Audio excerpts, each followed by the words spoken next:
Okay, welcome to our beginnings of Chapter 16 lecture, and we're going to do some of these lectures online. Now, what I'm asking you to do is to go through, and you've got the questions down, and I'm going to show you the answers, and I'll get to those in just a second as we go through these. All right, chapter 16. Now, chapter 16 deals overall, it's about Europe moving into the world economy, and it's called the world economy because now, for the first time in history, we truly have a world economy. We're bringing the Americas into it, and Africa to a different degree. Africa's always been involved in regional trade. It gets more involved during this time period, partially because of the slave trade, but we'll talk some about that. All right. Now, the first one is what three things might have motivated the Portuguese? The Portuguese were the first great explorers from Europe, the first great explorers, and they want excitement of discovery, spread of Christianity, and a thirst for wealth. They are Notice we've got exploration over here in quotation marks because they're going to start to come down along the coast of Africa and try to get around. Why? What's this thirst for wealth? Well, if you read Edible History of the World, you know a lot of it had to do with spices and the desire for spices. And if you could get around, it made you wealthy. You notice Vasco da Gama is famous, and he actually shows up as an SOL question sometimes. Vasco da Gama as the first Portuguese guy to go around the southern tip of Africa and go all the way to India. Bartholomew Diaz comes down as well.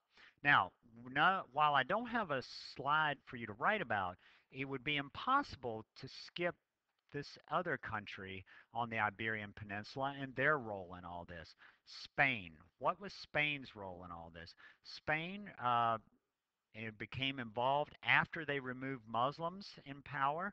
If you guys remember from World One in the early 700s, Muslims had taken over Spain and had colonized there. Now, there was always a Christian population within Spain, and gradually, starting at about the year 1000, they had started to move out of northern Spain and reconquer what's often referred to as the Reconquista, the reconquering of Spain. Two of their first big guys were Christopher Columbus and Ferdinand Magellan. Now, Magellan's famous for this map. Magellan's famous because he's the first guy to, at least his crew does, to circumnavigate. Circum meaning around, circumnavigate, navigate around the world. He goes around the world, and you notice the red is his journey. Comes down here around Cape Horn, which we did in the map study around the Straits of Magellan, named after himself, goes over here to the Pacific, makes it all the way to the Philippines. Now, he claims the Philippines for Spain. That's why most of you are going to note that most of what Spain colonizes is here in the Americas, starting up here in western North America all the way down through South America.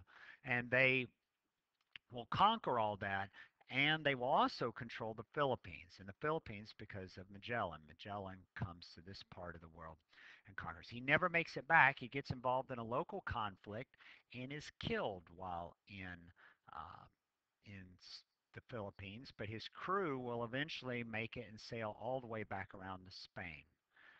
Interesting story. They get to Spain. They've kept accurate records of each day, and their calendar is one day off than the Spanish calendar when they arrive back. The reason? They didn't realize they had crossed the international date line and had made a full 24-hour, lost a day. Okay, next up, what about Northern Europe? Now, Northern Europe's going to jump in this game as well. What helped the British and the Northern European expeditions? Because really, it's important to remember that Portugal and Spain have started this, and they're the first two, and they get in this game early. Northern Europe, I'm speaking here specifically of England and France, and the Dutch get in the game a little later. So what happens to them if the Spanish and Portuguese are already out there? what allows them to jump into the game? Well, they've got faster ships. They defeat the Spanish Armada. Um, that's what this is. It was a battle in 1588 between the British and the Spanish. Now, the background of the story is that Elizabeth I is ruler of England. She has taken over now for her half sister Mary, who is Catholic. Elizabeth is Protestant. Mary appeals to the Spanish to help her as a good Catholic nation to help a Catholic woman return England to Catholicism. Sounds real good, seems like a great idea to Spain because they see this as the chance to dominate England and to stop a potential rival in world exploration. They do not do well. There's a major battle in the English Channel, and that's what this painting's supposed to be about, in which they literally, uh, the large ships of Spain get caught here in the English Channel, which is what this slide's about, and there'll be a battle. There's a storm in the English Channel. The Spanish um, anchor their ships, and the English sail exploding ships, fire, all this kind of stuff at the Spanish, and the Spanish lose. Now, what's not always known about this battle is we often think of what happens here in the English Channel as what really wipes out the Spanish fleet, but it's not really just that alone. They sail on up around uh, England, sail to the north, um, and they they sail to the north of it, and you'll see all these little insignias here that mean shipwreck, and a lot of the Spanish Navy is wiped out coming on around on its return trip to Spain. But that anyway, the defeat in 1588 of the Spanish Armada will forever um, change the balance of power in Europe. Let me go back a couple slides. Okay, and also much like the Spanish and the Portuguese before them, the Dutch, the English, and the French are all interested in profit. We mentioned these. Okay. Now, next up is initiates the period we call the Columbian Exchange. The first question I've got there is what percentage of the native population of North and South America would die of diseases brought by Europeans? If you guys get a chance, it's a good book. There are flaws with it, but the book Guns, Germs, and Steel argues this. And what he says in there is Europeans, because of their exposure to chickens and pigs predominantly, have diseases that the people of the Americas have not been exposed to. Remember, the Americas have been isolated probably on the order of 15,000 years. Now, let's do a little math in our heads. Let's do a little math in our heads. 15,000 years ago. That's before the invention of That's right. It's before the invention of farming. That's before the invention of farming. Now, farming brings animals, particularly pigs, chicken, goats, cattle, in close proximity to humans. And we in Eurasia, Europe, Asia, and Africa, they're exposed to these diseases and develop immunities over time. The people of the Americas have never seen anything like it. It's going to be devastating. You see here in this chart some of the diseases: smallpox, influenza, typhus, measles, malaria, diphtheria, whooping cough, and these things that will come to to the Americas. Other citrus fruits, grapes, bananas, sugarcane. Now, what's interesting is the new crops they bring back, and these two right here at the top, corn and potatoes. Corn and potatoes are the big two. They are going to come to Europe, to Africa, and to East Asia, particularly China, and are going to lead to a population explosion. Now, you might say, well, wait a minute, Mr. McKernan, you just said Africa. They're going to come to Africa. Why is there a population explosion in Africa? Well, think about our time period. 1500s through about 1800 is also the time period in which about 12 million slaves are being brought out of Africa across the Atlantic, and another 4 or 5 million are taken out of Africa towards in Asia, towards the Middle East, and towards India. So there's a drain on population at the same time food production is making. Now we'll talk more about this, but if you read when Edible History of the World, you'll remember that potatoes and corn are what we call staple crops. Staple crops means simply a crop that provides a lot of calories for a small amount of acreage. A small amount of farming will provide a large amount of calories, and that's really true of these guys. Okay, so next up, what was the impact of the Battle of Lepanto? Now, Battle of Lepanto, it meant the end of Ottoman dominance in the Mediterranean Sea, and it emboldened means made them feel powerful, the people of Europe. Why would this matter? Well, let's look at a map here of what the Ottoman Empire looked like. Now, the Ottoman Empire grows, starting here with the yellow down here in Asia Minor, right here, the Ottoman Turks, they were Turkish-speaking people, will gradually expand. They'll add the brown, they'll add the red, they'll add the purple, and they'll add the blue. Now, a quick glance at this map, you can see, look, it runs all the way from just here below Spain, all the way across North Africa. It comes down here and, of course, grabs Mecca and Medina on the Arabian Peninsula, grabs what we called Mesopotamia in World War I, and comes all the way up here, all the way to Vienna in Europe. So it's a pretty powerful empire. In fact, it is what has cut these guys here in Western Europe off from the spices which are out here in India and East Asia. So it's a pretty big empire. And so the weakening of the empire in the 1500s uh, will really start late 1500s, and it's going to be a very gradual process. We all know that the Ottoman Empire will not disappear until 1922 after World War I. But anyway, it's an important battle. Now, imbalances in world trade. There's a policy of mercantilism. What's mercantilism? Mercantilism is this philosophy that essentially says merchants, we need to benefit local merchants, mercantilism.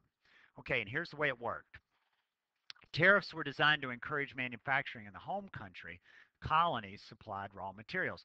I've got a little chart here. You'll look at the colonizing country here on the left. Think of Europe, and when you think of that, think of Spain or Portugal or England or Holland or France. And what they want is they want their colonies over here on the right to supply them with raw materials, and they send to them manufactured goods. They want cheap raw materials so they can make a profit on sending the goods. See, here we've got this. This map sort of shows the triangular trade and also the policy of mercantilism. Um, you'll notice that England is sending out manufactured goods and luxuries, guns, cloth, iron, and beer down here to Africa. Out of Africa, they take gold, ivory, spices, hardwoods, and the big one, slaves. We'll talk more about that later on.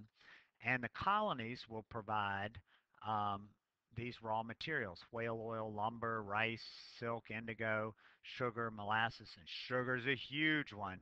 We're going to get to that here a little bit. Sugar and all will be taken across. So this will set up what we call the triangular trade down here, down the left, um, coming down to Africa, across from Africa and back. But it's a little more complicated than just a straight triangle. Okay, so if we're going to have one of the things I just mentioned here 2 slides ago is I said they want cheap raw materials, cheap raw materials. So how do you keep the cost of raw materials down? Well, what you do is you use something we call coercive labor. Now, coercive, if you're in the room tomorrow, you can look at the front of the board and you can see that coercive means to force someone to do it. And they'll do things like slave labor, indentured servitude, and something we call the encomienda system. Now, that was in your homework. An encomienda system is when you said, we're going to force Native Americans to serve Europeans. It would be sort of like the encomienda system worked like this. Let's say that I am given, Mr. McKernan is given Frederick County. Now, the Native Americans in Frederick County are not my slaves. I cannot buy and sell them, but I can say because you live in Frederick County, you owe me so much labor. So, so many hours a month or a week, you must work my lands. And then in return, I let you continue to live here. Okay, and it sets up a pyramid here, which we're going to come back to later on. But we've got Native Americans, African slaves, mulattoes, which are a mix of Caucasians, Europeans, and Africans, mestizos, which are a mixture of Caucasian and Indians, Creoles, who are descendant of Peninsulares. Now, Peninsulares are people who were born back in the peninsula, the Iberian Peninsula. Do you remember what two countries are on the Iberian Peninsula? That's right, Spain and Portugal. So these are Spanish and Portuguese who moved to the Americas, have children. Their children are Creoles. They might have been Peninsulares, but their children are Creoles. And of course, the top are Iberian born aristocrats. Okay, so how much world is there really in the world economy? Can you give at least three examples? Well, the first one is um, what did the Chinese react to? And what the point of this section in the book was that there's not as much world in the world economy as we might think. Their example is that China stays mostly on the fringes of this world economy. They're not impressed with European goods. Europeans show up with their cloth. Now, you guys remember from World War I, what did the Chinese have? Silk. That's right, silk. So silk is what they they look at the cloth and the wool from Europeans and say, I'm not that impressed with it. They did copy a little bit of European weaponry, but again, they've got their own fine silks, so they're not impressed with most of what European. The iron pots and pans and some of that kind of stuff, they're like, oh, we've got better stuff. Next up, they restrict European access to Chinese markets. One of the main cities is Canton, Canton, down here around modern day Hong Kong. They allowed Europeans to trade there. But look how far it is from there to Peking, which was their capital at this time. Look at that distance. They're clearly trying to keep the Europeans at arm's length. So these cities down here, again, right around modern day Hong Kong, are what they allow. The one thing they do like from Europe is they like European silver. Now, much of this silver, and we're going to talk about this later on too, is coming out of Peru, Lima, down here, where they're also using mercury to do it, and out of Mexico, or what they're calling at this point New Spain. A lot of this silver will head across the Atlantic, but a lot of it does not. A lot of it simply comes straight on over here to Manila. Manila's in what nation? What archipelago? That's right, the Philippines, and they will trade silver to China. So China kind of likes this deal. China's getting rich off silver while the rest and selling some luxury goods, uh, Chinaware, fine porcelain plates and things like that, and silk. So they're not that interested. Um, what about the expansionist trend, that section out of your book? How did Indian trade differ from trade with Latin America? Well, Latin America becomes heavily dependent states. You read about those in your book. Dependent states are ones where we are um, Latin America. Here, hang on a second. Let me go back. Latin America, they sell all their raw materials to Europe and buy all their finished goods from Europe. India gets involved in this, but will not be overwhelmed, overrun, controlled by Europe. At least not yet. Not in the time period we are right now. Because remember, the time period we're in right now is 1450 to 1750. That's the sections we're looking at, 1450 to 1750. Now, after 1750, India will come to be dominated. That part is true. Okay. Um, I'm going to stop here for just a moment to give you guys a break so you can listen to the rest of it tomorrow.